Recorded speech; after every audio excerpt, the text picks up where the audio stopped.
ala Rasulillah. La haula wala quwwata illa billah. Rabbi shrah li sadri wa yassir li amri wahlul 'uqdatam min lisani yafqahu qawli. Amma ba'd. Qala Allah Ta'ala fil Qur'anil Karim, a'udzu billahi minasyaitonir rajim. Bismillahirrahmanirrahim. Alif lam mim. Dzalikal kitabul la raiba fihi hudal lil muttaqin. Al-ayat. Shadaqallahul azim. Para pemirsa dan terutama anak-anakku semuanya yang dimuliakan oleh Allah Subhanahu wa taala. Alhamdulillah, pada kesempatan pagi hari ini kita masih diperkenankan oleh Allah Subhanahu wa taala, insyaallah semuanya saja dalam kondisi sehat walafiat dimanapun berada. Mudah-mudahan senantiasa afiat Allah Subhanahu wa taala dilimpahkan kepada kita semuanya. Allahumma amin. Anak-anak dan para pemirsa yang dimuliakan oleh Allah Subhanahu wa taala, sedianya di setiap tahun di bulan Ramadan Al-Akbar biasa mengadakan kegiatan Pondok Ramadan sebagai puncak dari kegiatan keagamaan di bulan Ramadan. Kegiatannya mulai dari kegiatan ibadah ritual khataman Quran dan juga pelaksanaan ibadah sholat maktubah dan sholat tarawih berjamaah di sekolah, juga ibadah sosial, pembagian takjil dan lain sebagainya, termasuk penyaluran zakat. Akan tetapi tahun ini adalah memang tahun yang istimewa bagi kita semuanya, yang alhamdulillah dengan keistimewaan bahwa situasi pandemi COVID-19 seperti ini mengharuskan kita mengambil esensi, mengambil intisari dari semua kegiatan keagamaan yang biasa kita lakukan, walaupun formatnya atau bungkusnya bisa berbeda. Karena yang lebih penting dari itu semuanya adalah esensinya. Ketika kita berbicara tentang ibadah ritual, maka esensi dari ibadah ritual itu adalah tentunya itu adalah ikhlas kepada Allah Subhanahu wa taala. Tetap kita laksanakan walaupun di rumah masing-masing, tetapi keikhlasan itu tetap kita pertahankan walaupun bentuknya akan berbeda. Baca Quran jalan terus, walaupun tidak bersama-sama khatamul Quran di sekolah, tetapi di rumah kalian sudah melakukannya insya Allah. Begitu juga dengan kegiatan sosial, dengan pembagian zakat atau pengumpulan dan pembagian zakat itu juga tetap kita lakukan di rumah. Nah, tiba gilirannya hari ini adalah sebagai suplemen kegiatan Pondok Ramadan yang biasa kita lakukan setiap tahun, yaitu kita lakukan sedikit kajian terkait dengan beberapa ilmu Allah Subhanahu wa taala, bahwa Pondok Ramadan di rumah aja kalian bisa menyaksikan, dan nanti jika ada memang beberapa pertanyaan yang bisa disampaikan, itu bisa langsung disampaikan via Instagram dan sebagainya. Anak-anakku semuanya dan para pemirsa yang dimuliakan oleh Allah Subhanahu wa taala, hari ini kita mengambil sebuah tema yang luar biasa, yaitu sukses dunia akhirat bersama Al-Quran. Sebagai seorang muslim, jangkauan pemikiran kita, jangkauan apa yang kita lakukan itu semuanya tidak terbatas untuk kehidupan dan kepentingan duniawi sebagai seorang muslim. Tetapi kita juga harus memikirkan bagaimana efek samping dari apa yang kita lakukan itu ke depannya, yaitu di kehidupan kita nanti di akhirat kelak. sama seperti ketika kita berdoa. Dalam setiap kita melantunkan doa, tidak ketinggalan ada doa yang luar biasa yang sering kita namakan doa sapu jagat. Rabbana atina fid dunya hasanah wa fil akhirati hasanah. Ini adalah sebuah permintaan kita agar kita mendapatkan kebaikan di dunia dan juga kebaikan di akhirat. Setiap langkah, setiap yang kita ucapkan, maka harus kita pikirkan efek samping, implikasi dari apa yang kita lakukan dan apa yang kita omongkan itu, apakah ada manfaatnya di dunia dan ada manfaatnya di akhirat. Itu adalah sebagai seorang muslim seperti itu. Dan setiap kita tentunya pasti ingin kesuksesan. Setiap kita, entah itu sukses apa. Dalam setiap level dan status kita pasti ingin sukses. Lah, sukses yang diharapkan tentunya sebagai seorang muslim, sukses di dunia dan sukses di akhirat. Sejak 14 abad tahun yang lalu, kita telah diberikan sesuatu bekal oleh Rasulullah Muhammad SAW, yaitu Al-Quran sebagai mukjizat yang luar biasa. Dengan kemukjizatan Al-Quran itu tentunya kita menginginkan bagaimana kita bisa sukses di dunia dan juga sukses di akhirat. Inilah poin penting tema pada kesempatan hari ini, bagaimana kita sukses di dunia dan sukses di akhirat bersama Al-Quran. Dan Alhamdulillah pada kesempatan hari ini ada di tengah-tengah kita Ustaz Syu'aib. Assalamualaikum Ustaz. Alhamdulillah sehat nggih Ustaz? Alhamdulillah rabbil alamin. Kita tahu anak-anak beliau adalah mudir TPQ Al-Akbar atau kepala TPQ Al-Akbar yang sehari-harinya bersama kita ngaji di sekolah. Pada kesempatan hari ini beliau akan menguraikan bagaimana kita bisa meraih kesuksesan di dunia dan di akhirat bersama Al-Quran. Tafadhal Ustaz. Assalamualaikum warahmatullahi wabarakatuh. Waalaikumsalam warahmatullahi wabarakatuh. Alhamdulillahirabbil alamin wa bihi nasta'inu ala umuri dunya waddin. Wassalatu wassalamu ala asyrafil anbiya wa imamil mursalin wa ala alihi wa sahbihi ajma'in, amma ba'd. Para anak-anakku yang dimuliakan oleh Allah, alhamdulillah pada hari ini kita bisa bertemu, kita bisa bertatap muka di dalam istiqamah. Semoga nanti apa yang saya sampaikan kepada anak-anak dan pemirsa menjadi ilmu yang manfaat, yang barokah. Amin amin ya rabbal alamin. Tadi telah dipaparkan oleh beliaunya Ustaz Syirot, yaitu cara menggapai kehidupan di dunia dan di akhirat. Di sini saya akan menyampaikan yaitu syurutul intifa'i bil Quran, yaitu syarat mengambil manfaat dari Al-Quran. Selaku kita umat Islam, memang kita harus mahir di dalam membaca kitab kita sendiri. Dan alhamdulillah di Yayasan Al-Akbar sini alhamdulillah cara iqra'nya sudah alhamdulillah sudah bagus. Perlu peningkatan lagi. Dan di sini memang ada beberapa syarat untuk mengambil manfaat dari Al-Quran. Di antaranya syurutul intifa'i bil Quran, syarat mengambil manfaat dari Al-Quran yaitu at-ta'addudu ma'ah, sopan terhadap Al-Quran. Lah sopan terhadap Al-Quran sendiri itu dibagi menjadi beberapa item. Yang pertama yaitu husnul niyah. Husnul niyah itu berniat baik.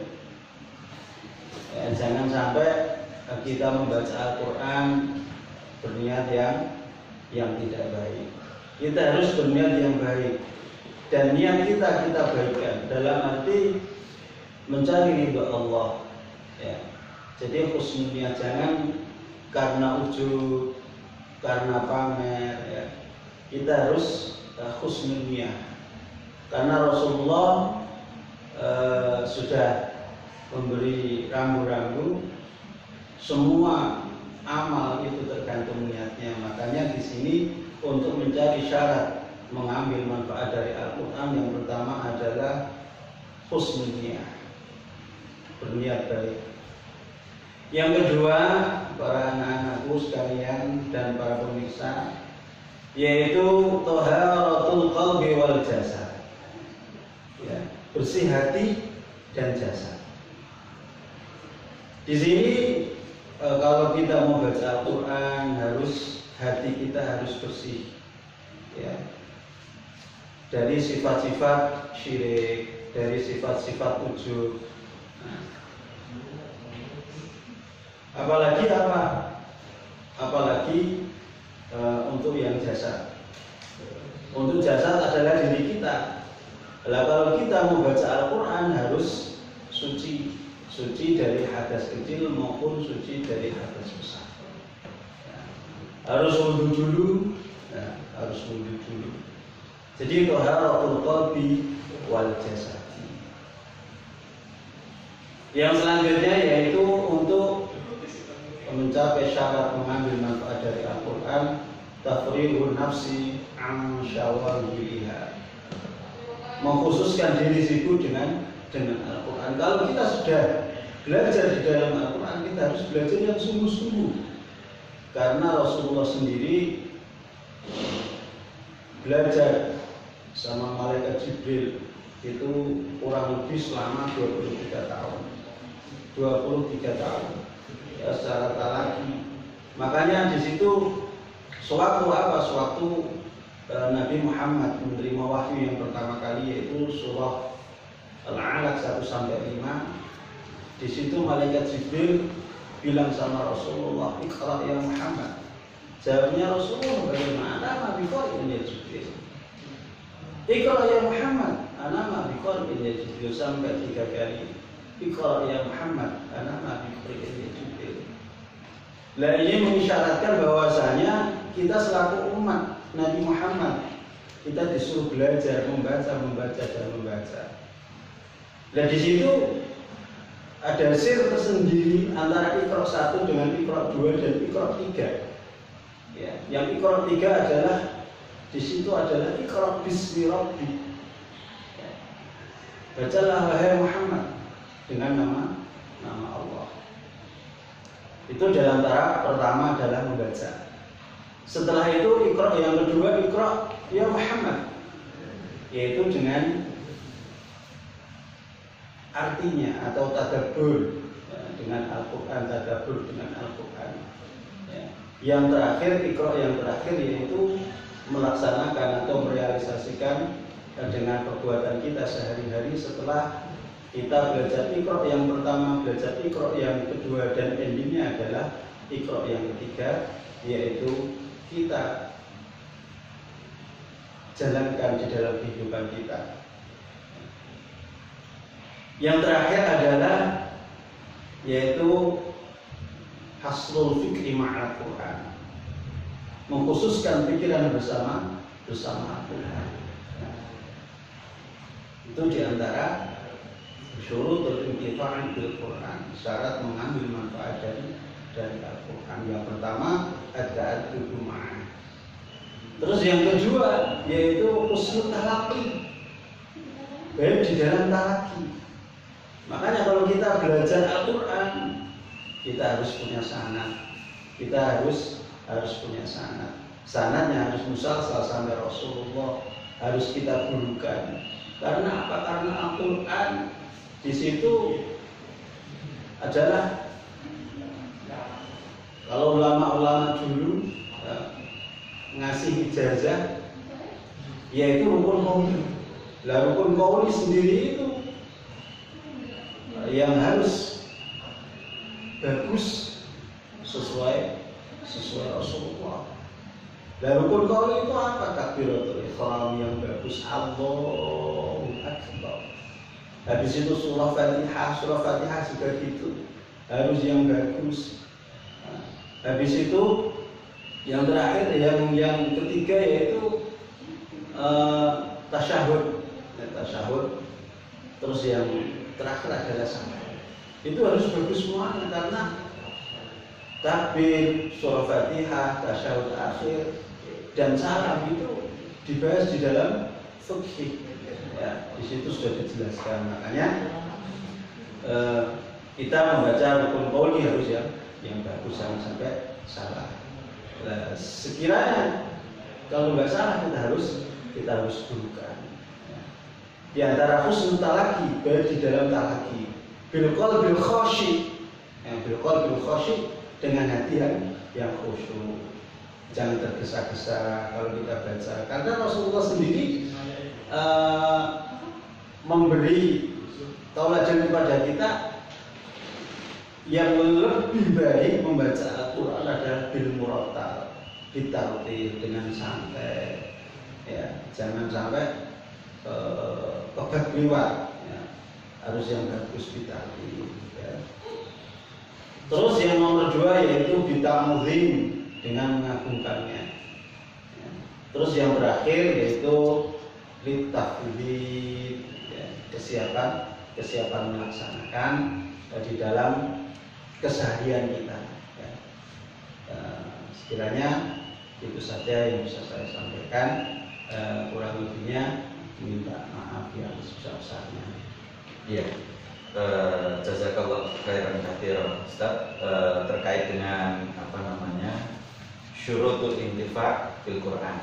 Bagaimana syarat mengambil manfaat dari Al-Quran. Tadi ada beberapa yang disampaikan oleh Ustaz Syu'aib terkait dengan itu. Yang pertama adalah beradab kepada Al-Quran. Jadi kita bergaul ya Ustaz ya. Bergaul dengan Al-Quran itu dengan pakai adab. Adab yang pertama tadi disampaikan oleh beliau adalah memiliki niat yang baik, husnul niat. Niat yang baik itu apakah Ustaz ini? Apakah termasuk misalnya ngaji? Kadang itu ada yang ngaji sampai diobrak-obrak untuk dan ngaji dan sebagainya. Apakah itu husnul niatnya itu bagaimana Ustaz kalau seperti itu? Ya, itu untuk bisa di antaranya memang itu kewajiban orang tua terhadap anak, untuk istilahnya mengobrak-obrak. Memang anak itu harus memang sering diingatkan, karena anak sendiri itu butuh bimbingan, ya, gitu Ustaz. Termasuk husnul niat, ya. Berarti orang tuanya memiliki niat yang baik, termasuk bapak ibu guru ketika pembelajaran Al-Quran di sekolah juga memiliki niat yang baik terkait dengan obrak-obrak itu tadi. Anak-anak juga perlu punya niat yang baik. Alhamdulillah. Terus kemudian tadi ada yang menarik terkait dengan awal, para pemirsa dan anak-anakku semuanya, di sela-sela pembicaraan ini nanti barangkali ada yang mau disampaikan atau ditanyakan, langsung saja silakan chat di Instagram, pertanyaannya apa, nanti insya Allah akan dijawab oleh Ustaz Syu'aib. Anak-anak semuanya, tadi Ustaz menyampaikan terkait dengan awal turunnya surat Al-Alaq ayat 1 sampai ayat 5, ketika malaikat Jibril menemui Rasulullah Muhammad SAW, beliau diminta untuk iqra, membaca 3 kali bacaan. Ini termasuk hal baru buat saya. 3 kali bacaan itu ternyata itu memiliki makna tersendiri. Tadi disampaikan ada iqra yang pertama itu maknanya iqra secara zahiri, secara lafziyah, kita membaca Al-Quran sebagaimana apa adanya. Kemudian Iqra secara tadabburi, artinya kita mentadabburi Al-Qur'an ya. Kemudian Iqra secara amal, artinya kita praktek. Itu sesuai Ustaz. Memang ini jarang dikupas karena di dalam tafsir sendiri itu sudah dijelaskan ya. Bahkan beliaunya Habib Quraisy Shihab itu menerangkan seperti itu. Jadi Iqra yang pertama adalah untuk Iqra bismi rabbikal ladzi khalaq. Ya, jadi membaca kita disuruh membaca dulu ya. Belajar tahap pertama adalah belajar Iqra pertama, yaitu kita harus baguskan niat kita, habis itu kita Iqra yang sungguh-sungguh. Yang kedua adalah Iqra bitadabburil Quran ya. Jadi tahapan-tahapan itu nanti tahapan yang ketiga yang terakhir adalah kita realisasikan di dalam kehidupan kita sehari-hari dengan pedoman Al-Quran. Seperti itu ya. Jadi untuk anak-anak baik di TK, SD itu mungkin sebagian di SMP itu masih tahap Iqra membaca ya. Artinya itu yang kita benahi gitu kan ya. Alhamdulillah sebagai informasi dan insya Allah sudah kita ketahui bersama bahwa di Al-Akbar ini itu pembelajaran Al-Quran itu full. Setiap hari ada pembelajaran Al-Quran, itu pembelajaran Al-Quran. Jadi bagaimana didampingi oleh Ustadz Syu'aib dan teman-teman ustadz-ustadzah yang lainnya, cara membaca Al-Quran sesuai dengan hukum bacaan yang baik itu seperti apa. Tadi disampaikan membaca Al-Quran secara tartil itu bagaimana. Lah itu diajarkan di Al-Akbar. Mulai dari TK ada pembelajaran Al-Qurannya, kemudian di SD juga ada, terus kemudian di SMP juga. Kita juga kerjasama dengan Yang Bu'a ya, kita kerjasama dengan Yang Bu'a bahwa metode pembelajaran kita memakai metode Yang Bu'a. Mungkin barangkali bisa kenapa kok Yang Bu'a? Karena Yang Bu'a sendiri itu pertama pendirinya atau penggagasnya adalah min jumlatil auliya ya, Mbah Ar-Rohani dari Kudus. Beliau sudah dikenal masalah kealimannya ya. Terus beliau bilang ramuten seperti itu ya. Terus itu yang bilang Al-Qurannya. Lah terus kok bisa mengambil dari Yang Bu'a itu bagaimana ceritanya? Yang Bu'a adalah sumber dari segala sumber. Ya, rujukannya tadi kembali kepada Al-Quran. Makanya di situ dibuat metode Yang Bu'a, sumber dari segala sumber. Iya. Termasuk tadi sempat disinggung oleh Ustaz Syu'aib bahwa ada kaitannya dengan husnul talaqi ya, bahwa Yai Ar-Rawani itu punya sanad sampai musalsal sampai Rasulullah. Apa itu sanad musalsal? Sanad yang terus bersambung. Jadi pendek kata, Yai Ar-Rawani punya guru Al-Quran, gurunya Yai Ar-Rawani punya guru Al-Quran, begitu juga seterusnya, dan itu nanti nyambung dengan Rasulullah. Itu sanad musalsal. Jadi mohon maaf, ngajinya bukan lewat YouTube yang itu tidak ada gurunya, tetapi ngajinya itu bersanad.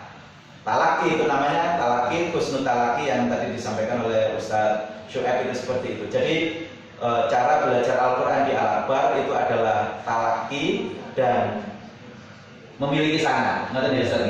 Alhamdulillah. Seperti Ustaz Syu'aib ini sanadnya ke Mbah Ar-Rawani, nanti Mbah Ar-Rawani terus nyambung sampai Rasulullah Muhammad SAW selaku yang menerima Al-Quran dari malaikat Jibril dan dari Allah Subhanahu wa Ta'ala.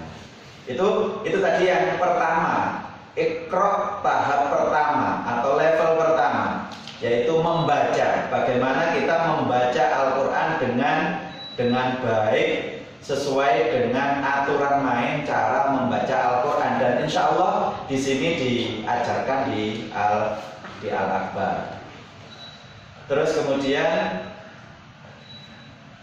dari siapa? Lalu ya. Oh iya, ini ada ya, sebelum kita lanjutkan ini ada pertanyaan dari, mohon maaf, ya ini ada pertanyaan. Apakah benar, nih Ustaz, apakah benar semua nasib di dunia sudah dicantumkan di Al-Quran, termasuk wabah ini, nah, COVID-19, Corona ini, apakah di dalam Al-Quran pernah disinggung atau dicantumkan di dalam Al-Quran? Monggo Ustaz. Iya. Untuk nasib-nasib itu termasuk qadar, ya, takdir, ya. Takdir. Jadi takdir itu ada dua, takdir mubrom dan takdir yang mubrom. Jadi takdir yang bisa dirubah dan takdir yang tidak bisa dirubah. Jadi setelah kita berusaha semaksimal mungkin, harus kita kembalikan kepada Allah. Jadi kewajiban kita adalah ikhtiar, ya. Ikhtiar. Artinya kejadian-kejadian seperti ini apakah juga diramalkan? Barangkali gitu bahasanya, diramalkan di dalam Al-Quran. Itu sudah ada rambu-rambu, ya. Untuk semuanya kan di situ ada ghairul fasadu fil barri wal bahri bima kasabat dinas. Yang gitu. Ya memang semua kerusakan di dunia ini adalah perbuatan manusia. Mungkin manusianya itu banyak yang berdosa atau gimana, itu kan gitu, sudah jelas. Jadi termasuk musibah COVID ini juga termasuk mungkin Allah memberi peringatan kepada kita. Iya. Artinya yang dibahas di dalam Al-Quran, itu sifatnya ijmali, sifatnya global kan. Jadi yang di dalam Al-Quran itu sifatnya global, tidak bicara kasus per kasus. Ketika Allah mengatakan dhaharul fasadu fil barri wal bahr bima kasabat aydin nas, telah nampak kerusakan di muka bumi ini, baik di daratan maupun di lautan, karena ulah manusia. Itu sifatnya umum. Nah, kerusakan itu apa? Kerusakan bisa macam-macam. Ya, kalau kalian perhatikan, ya mungkin Ustaz ketika ada banjir, ketika selidik punya selidik, mungkin manusia punya ikut andil. Pernah saya lihat di berita itu, di media massa, luar biasa. Sungai-sungai itu loh, kasur, terus kemudian apa itu semuanya ada di situ. Berarti orang itu membuang sampah itu kan sembarangan. Ketika itu menyumbat aliran air, maka meluaplah menjadi banjir. Itulah yang namanya bima kasabat aydin nas. Artinya sifatnya umum. Jadi di dalam Al-Quran tidak ada bicara tentang corona, tidak ada bicara tentang flu, penyakit jantung, tidak. Tetapi sifatnya umum. Tetapi kalau kita mau mentadabur, nah ini level kedua. Ketika selesai dan beres masalah baca Qurannya, naik ke level kedua, mentadaburi Al-Quran. Mentadaburi itu apa sih? Mungkin bisa dijelaskan. Mentadaburi Al-Quran itu angan-angan yang maknanya. Nah, mempelajari maknanya, kandungan isinya. Nah, artinya kalau kita naik ke level selanjutnya, memahami makna yang terkandung di dalam Al-Quran, insya Allah kita akan jelas terkait dengan peristiwa-peristiwa yang sekarang ini. Iya. Nah, ini kata kunci selanjutnya. Jadi tidak hanya selesai di membaca Al-Quran, tetapi kita naikkan ke level selanjutnya, makna dari Al-Quran yang terkandung di dalamnya itu seperti apa. Nah, itu nanti akan menemukan samudra yang luar biasa, jawaban-jawaban dari persoalan-persoalan yang ada di dalam kehidupan kita sehari-hari ini insya Allah akan kita temukan jawabannya ketika kita memahami dan menyelami makna di dalam Al-Quran. Barangkali bisa disampaikan lebih jauh lagi Ustaz terkait dengan itu. Sudah, insya Allah sudah cukup untuk tadabbur Al-Quran. Ya, jadi seperti itu anak-anak. Jadi memang Al-Quran itu di awal sama seperti ketika kita tingkat TK, SD, itu levelnya adalah kita belajar bagaimana membaca Al-Quran dengan baik. Ustadz Syu'aib dan teman-teman ustadz-ustadzah yang lainnya biasa kita mengajarkan bagaimana ada ilmu tajwid, gitu ya Ustadz, gitu. Terus kemudian tajwid amali, tidak hanya ilmunya tetapi mengamalkan tajwid itu.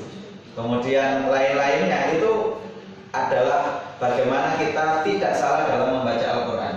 Karena sekali saja salah, jangankan salah ayat, makhraj saja bisa berubah, bisa Iya.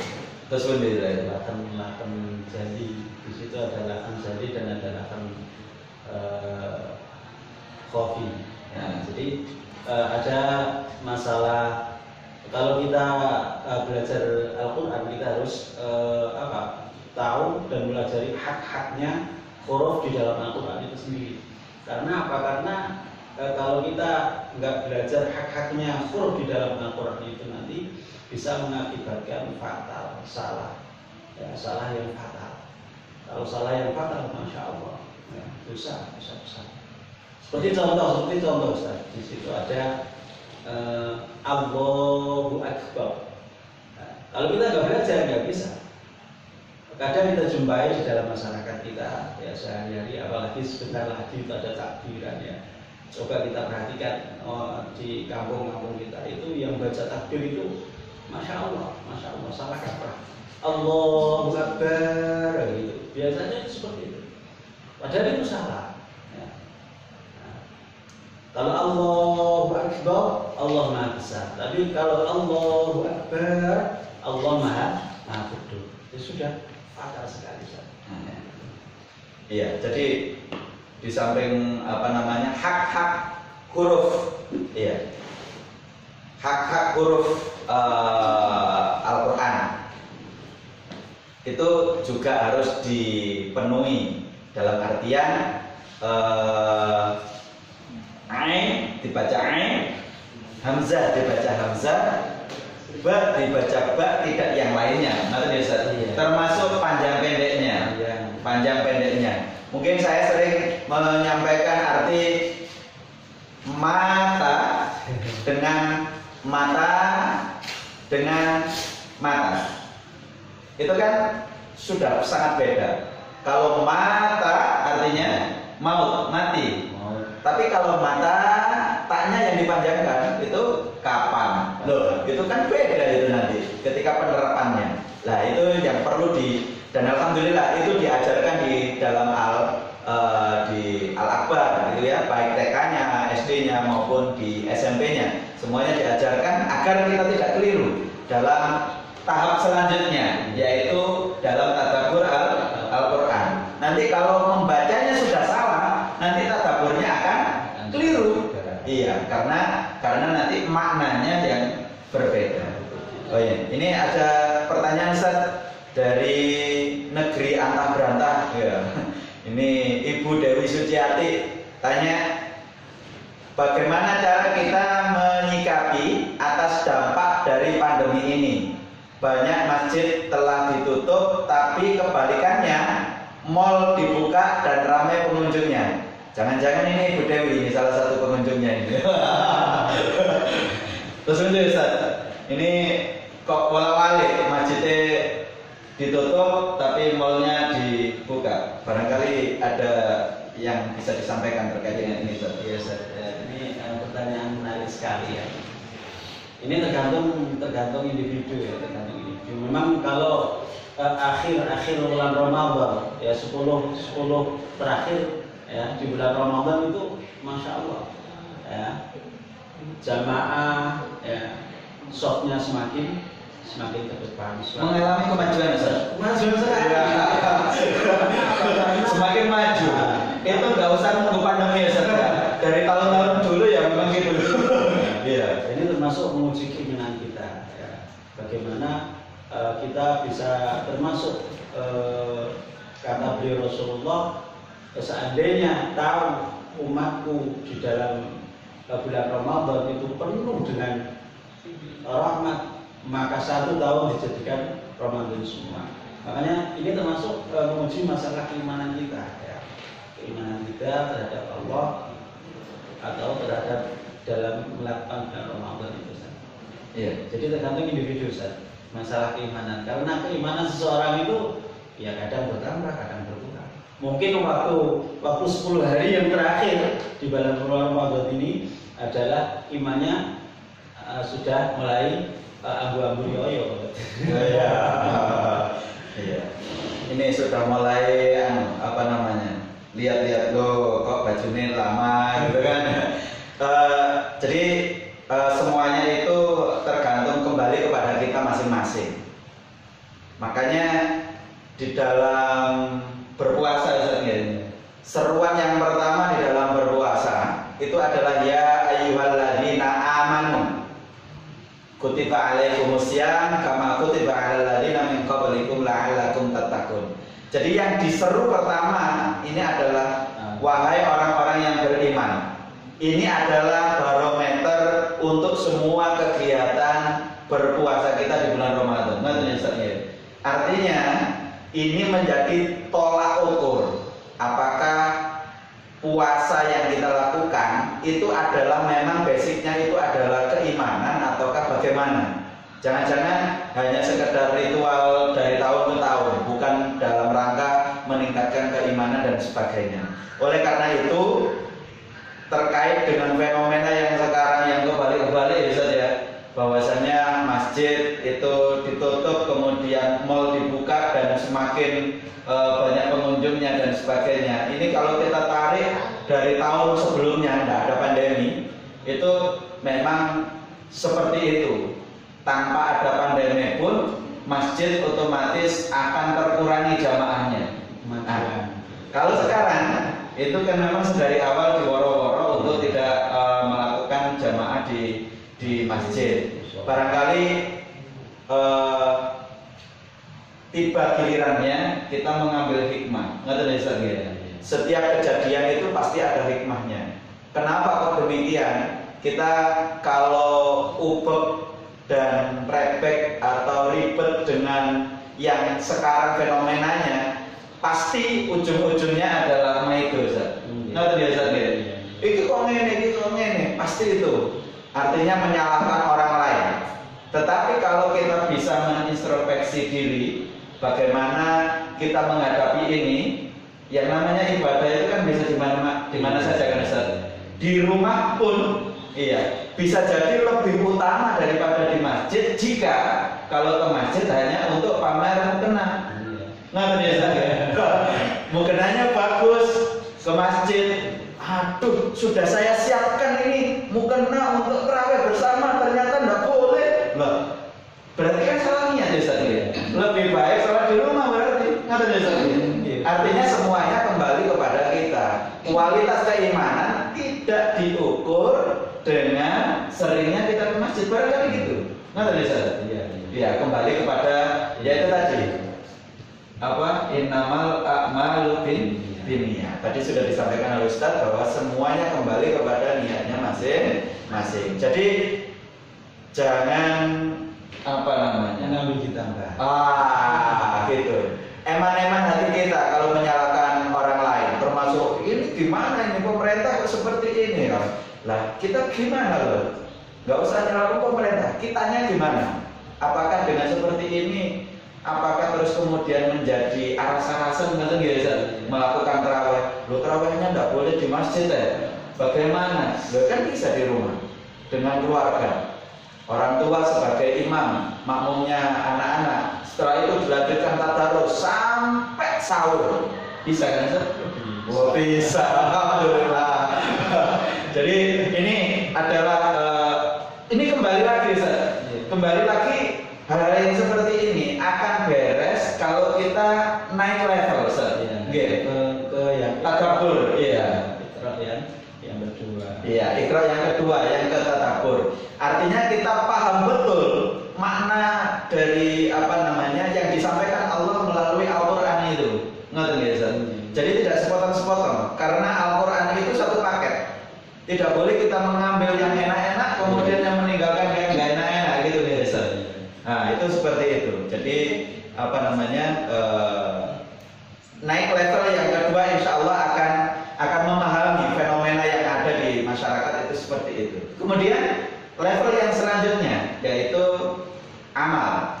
Terus untuk level yang ketiga atau yang Iqra yang ketiga adalah setelah kita belajar Iqra pertama, yaitu membaca dengan fasih bagus sesuai dengan Rasulullah, sesuai dengan hak-haknya huruf.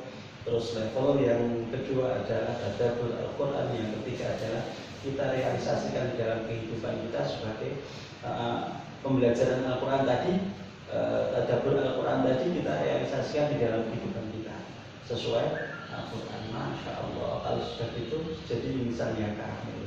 Masya Allah, insan yang kamil yang setiap tingkah lakunya itu disinari dengan Al-Quran.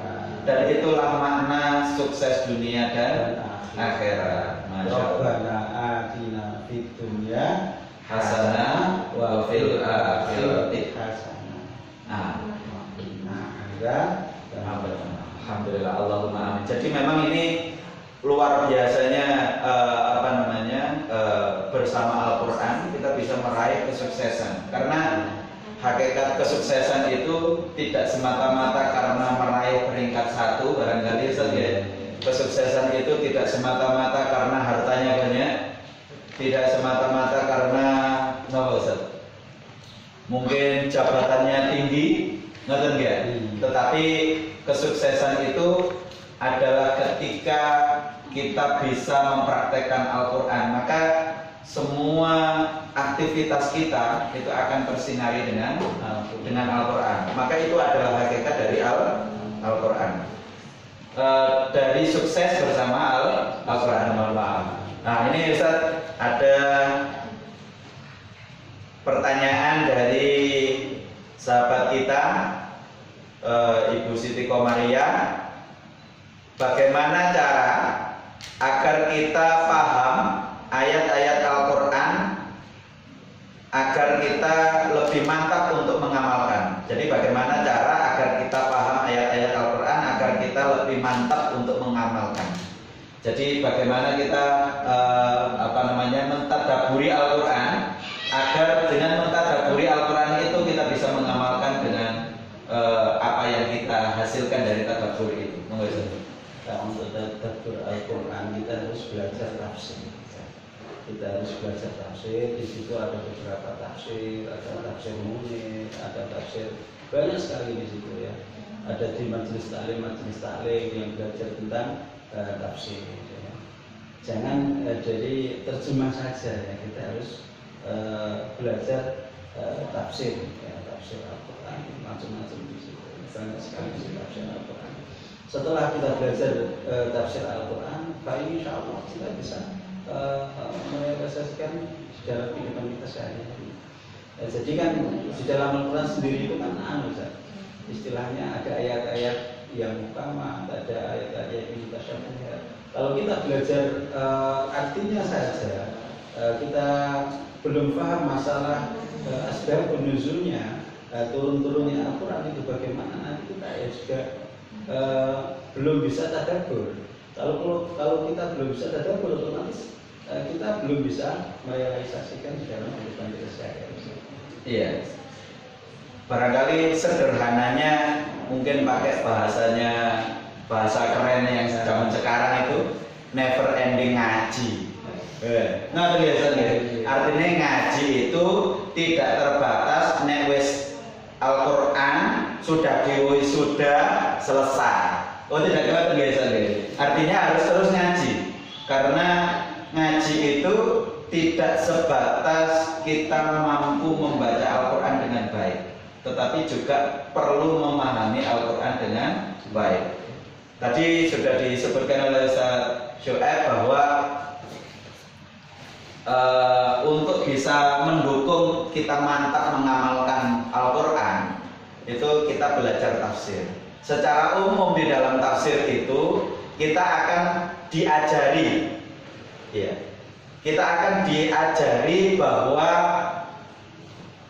Al-Quran ini loh, ini masuk kategori muhkamat. Artinya mengandung unsur hukum-hukum. Ada yang mutasyabihat, ada yang samar. Kita tidak tahu ini kejelasannya seperti apa. Kalau muhkamat itu sudah pasti. Qul huwallahu ahad itu muhkamat tersendiri. Artinya tidak ada keraguan bahwasanya Allah itu satu. Tidak usah ditafsirkan yang macam-macam. Macam biasa. Tapi kalau mutasyabihat, ini perlu ulama yang paham betul Al-Quran.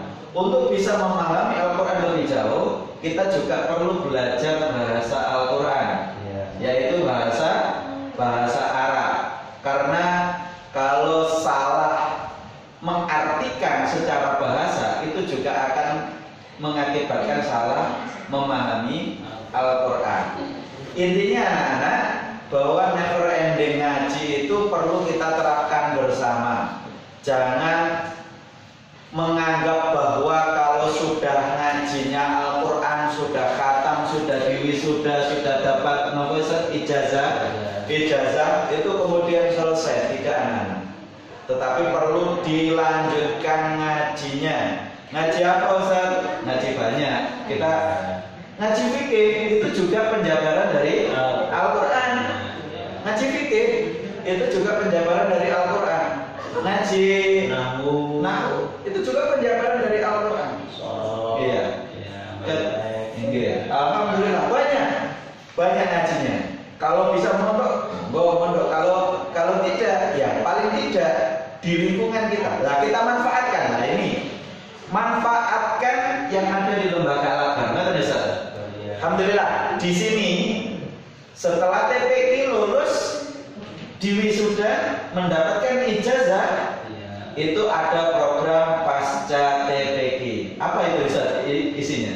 Pasca TPQ itu yang pertama yaitu kita prioritaskan kepada anak-anak tahfidz juz 30, bukan 30 juz, ya juz 30.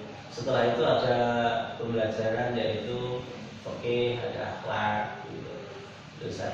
Jadi alhamdulillah. Ya, ini juga bagian dari apa? Bagian dari upaya kita mengamalkan Al-Quran.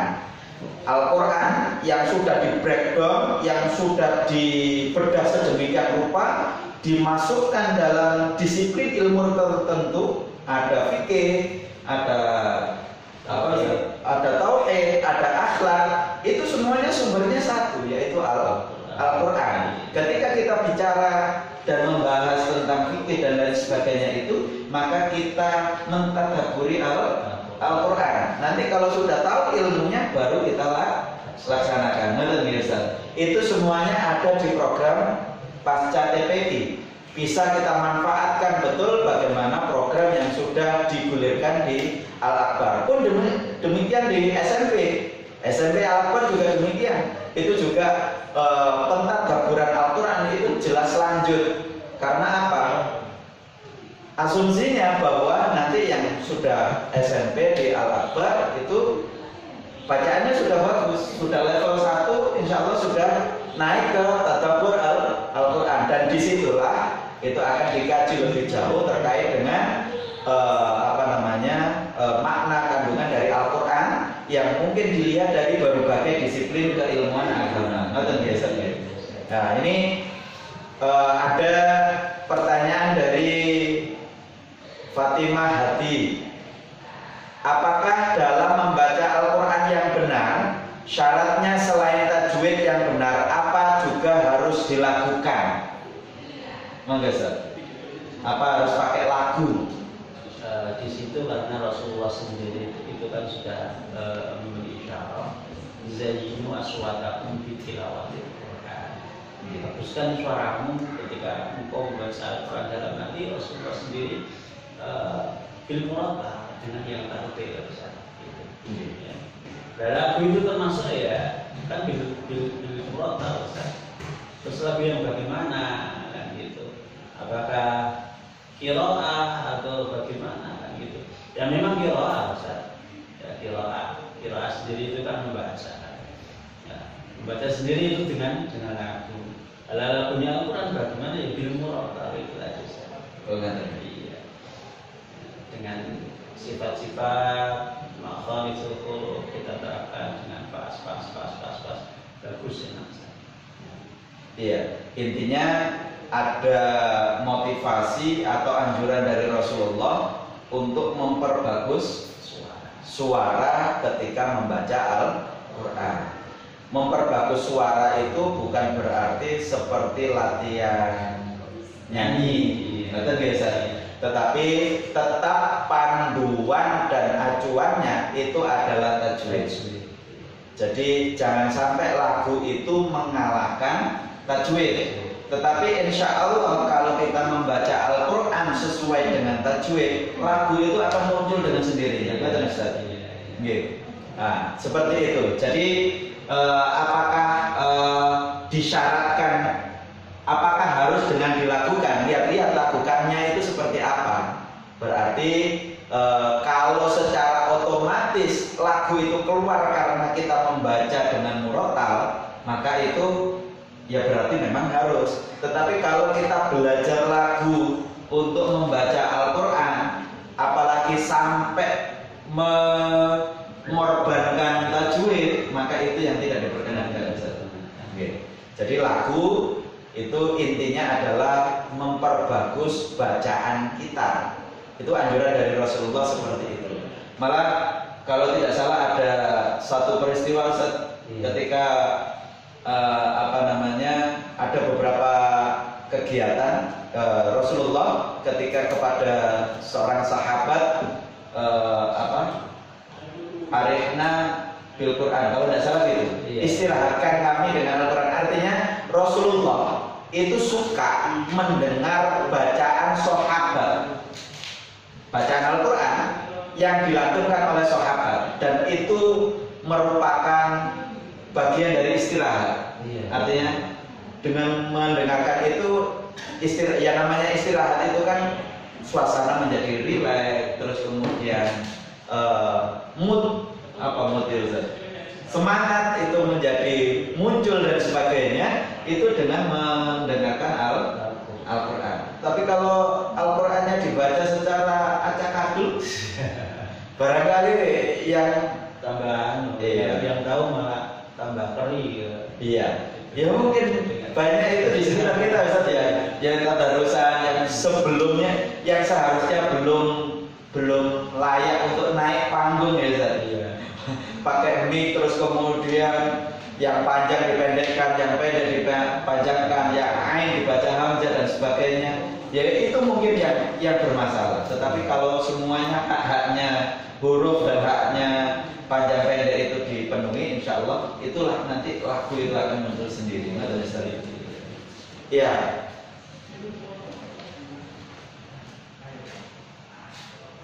Nah ini Ustaz, ada pertanyaan dari Bakul Tiens. Ustaz, apakah artinya gharib dan tajwid? Nah itu. Apa bedanya gharib dan tajwid? Jadi ini ya, di dalam Al-Quran itu Allah sendiri menurunkan secara tauqifi ya, secara tauqifi, bukan secara ikhtiari langsung dari Allah ke malaikat Jibril dan ke Rasul. Kalau takdir tadi termasuk takdir mubrom, nggak bisa diusahakan, itu Al-Quran. Di situ memang ada gharib. Gharib itu bacaan yang harus kita hati-hati, padahal sudah sesuai dengan tulisan. Ya, seperti Al-Tahira, kalau kita tidak hati-hati, rohnya dibaca pada Al-Tahira baiti ariqo, padahal di situ sudah jelas Al-Tahira baiti ariqo. Nah itu yang namanya gharib. Kalau yang muskilah itu yang perlu kita buka misalnya. Seperti di situ ada tulisan manjoroha, kenapa harus baca imalah mandiriha? Seperti tajwid, di situ ada bacaan dan yun. Nah, Itu bisa harus kita berikan. Ya. Untuk apa itu tadi Ustaz? Gharib dan tajwid. Kalau tajwid, kalau tajwid itu cara membaca bacaan Al-Quran, karena kalau kita baca Al-Quran nggak bertajwid, masya Allah, nggak karu-karuan. Ya. Jadi tajwid ilmu yang mempelajari tentang hak-haknya huruf dan cara membaca Al-Quran dengan harif itu Ustaz. Jadi antara gharib dengan tajwid itu beda Ustaz. Atau mungkin tajwid itu bicaranya umum, kalau gharib itu khusus. Ya, gharib itu khusus. Kekhususan dari tajwid. Nonton ya Ustaz ya. Iya, ini barangkali bisa anak-anak dan semuanya saja kita tarik pertanyaan ini dalam kehidupan kita sehari-hari. Apa itu? Bahwa setiap peraturan itu berlaku umum.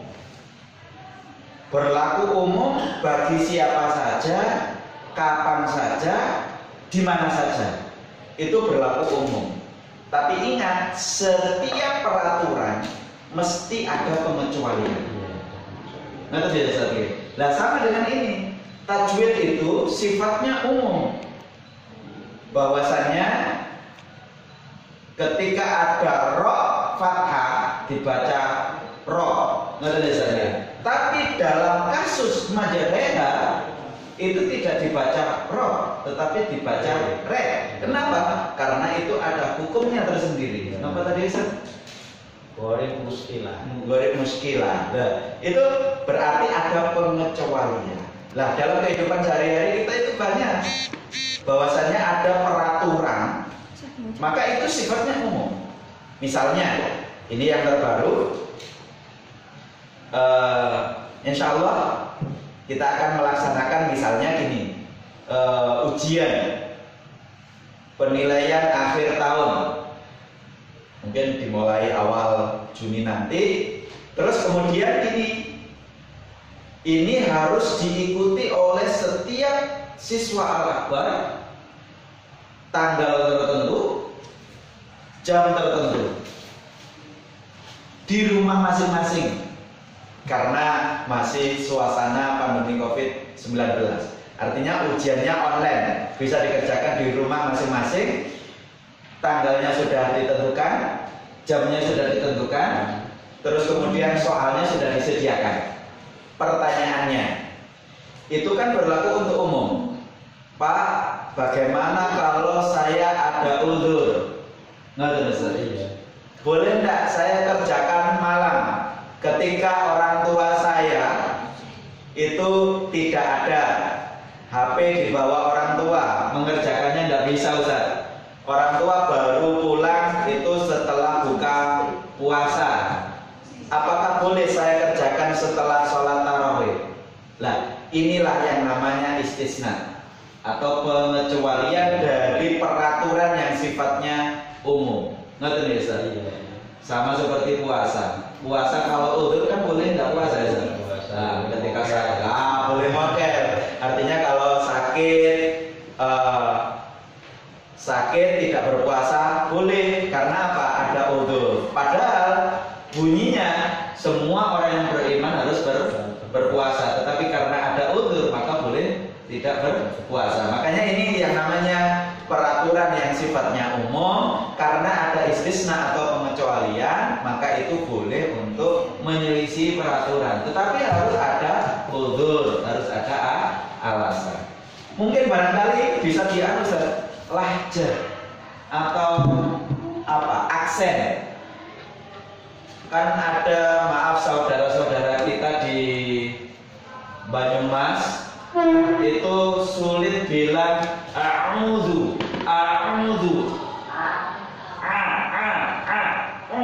Itu kan sudah bisanya ma. Nah, apakah itu termasuk pengecualian? Karena memang lidahnya mau disetrika kayak apa biar lurus. Ini pengalaman dari yang pernah ngaji bersama dengan kita itu orang Lombok.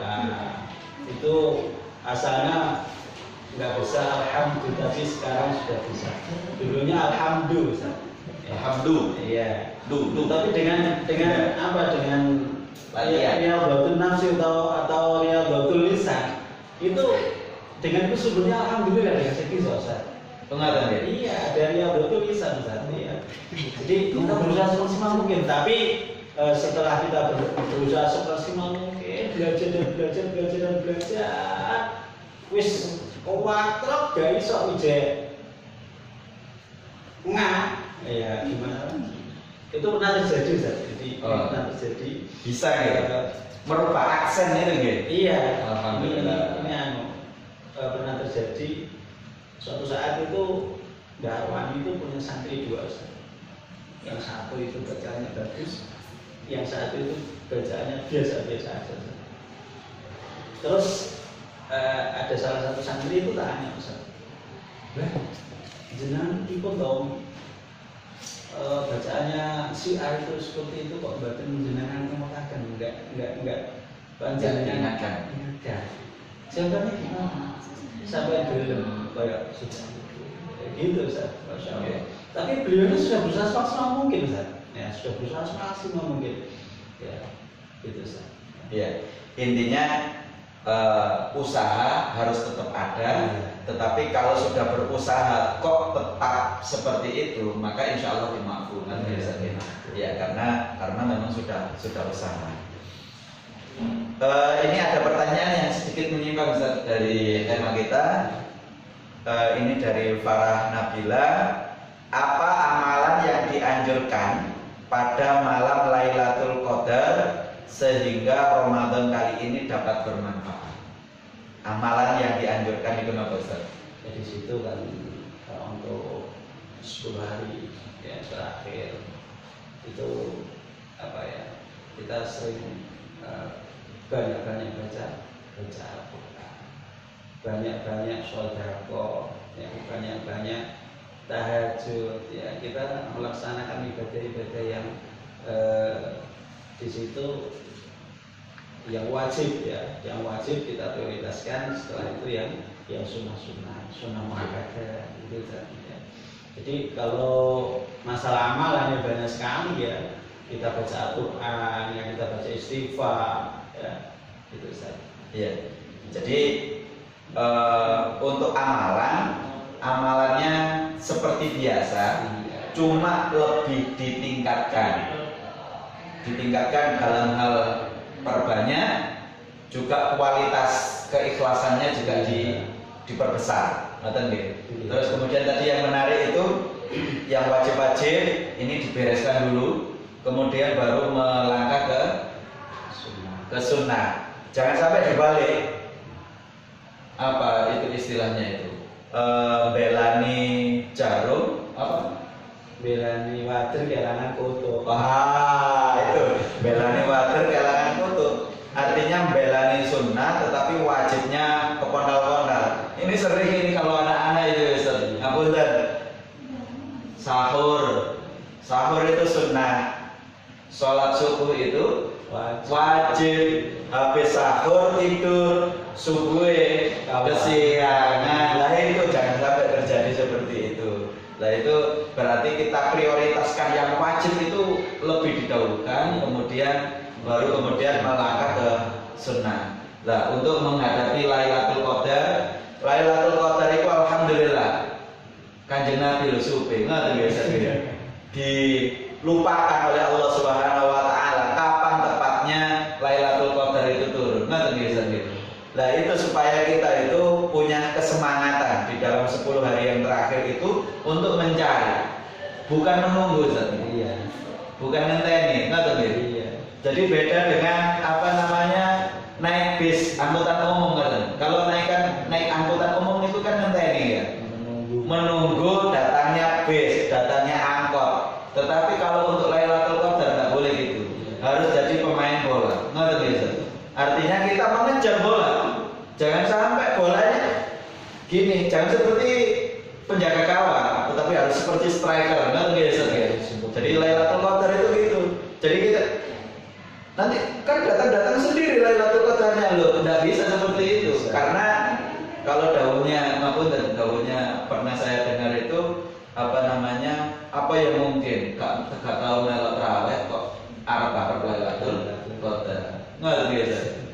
Bisa jadi anak-anak Lailatul Qadar misalnya nanti malam itu malam 27. Apakah nanti malam turunnya Lailatul Qadar? Wallahu ta'ala alam. Pak Sirot juga Ustaz Syuaib tidak ada yang tahu, tidak ada yang tahu. Mungkin nanti malam turun, mungkin. Terus kemudian gini, karena aktivitas kegiatan ibadah kita itu minimalis dalam keseharian kita, itu kita ketika malam dari isya sampai subuh melek terus Ustaz. Tapi meleknya itu tidak diisi dengan ibadah. Itu kenapa? Karena ngobrol dengan teman sampai lupa waktu, tiba-tiba sudah sahur sibuk dengan sahur, kemudian subuh lewat waktu, Lailatul Qadarnya sudah lewat. Lah, padahal pada malam itu pas turunnya Lailatul Qadar, pas melek, tetapi tidak dimanfaatkan dengan ibadah. Itu kenapa? Karena memang lihat background sebelumnya. Karena memang serba minimalis. Kadang ikut sholat